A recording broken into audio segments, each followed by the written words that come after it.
ତତ୍ସତ୍। ସନ୍ଦେହ।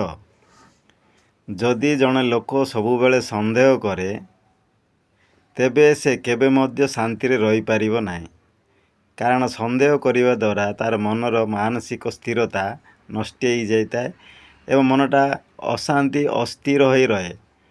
ତେଣୁ ସନ୍ଦେହଟା ହେଉଛି ଏଇଭଳି ଗୋଟିଏ ରୋଗ ଯେଉଁଟାକି ମାନେ ନା କାହାକୁ କହିପାରିବେ ନା ନିଜେ ସେଟାକୁ ଦୂର କରିପାରିବେ, ଯାହାଫଳରେ ନିଜେ ନିଜ ଭିତରେ ନିଜେ ଜଳି ଜଳି ନିଜର ଜୀବନଟାକୁ ଅଶାନ୍ତି କରିଦେବେ।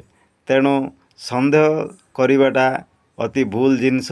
ସତ୍ୟଟାକୁ ଜାଣିବା ପାଇଁ ଚେଷ୍ଟା କରନ୍ତୁ। ସନ୍ଦେହରେ ଜୀବନଟା ବଞ୍ଚିଲେ କେବେ ମଧ୍ୟ ଶାନ୍ତିରେ ରହିପାରିବେନି ଏବଂ ଧୀରେ ଧୀରେ ତୁମର ସମ୍ପର୍କଟା ସମସ୍ତଙ୍କ ସହିତ ଦୂର ହେଇ ପଳାଇବ।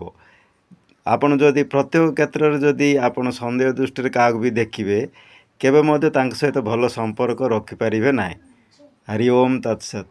ମୁଁ ଆଶା କରୁଛି ଏ ସନ୍ଦେହଟାକୁ ନିଶ୍ଚିତ ଭାବରେ ଆମେ ଦୂର କରିବା ଦରକାର। ଆପଣମାନେ ବି ଏହା ପ୍ରତି ଯତ୍ନ ନେବେ ବୋଲି ମୋର ଆଶା।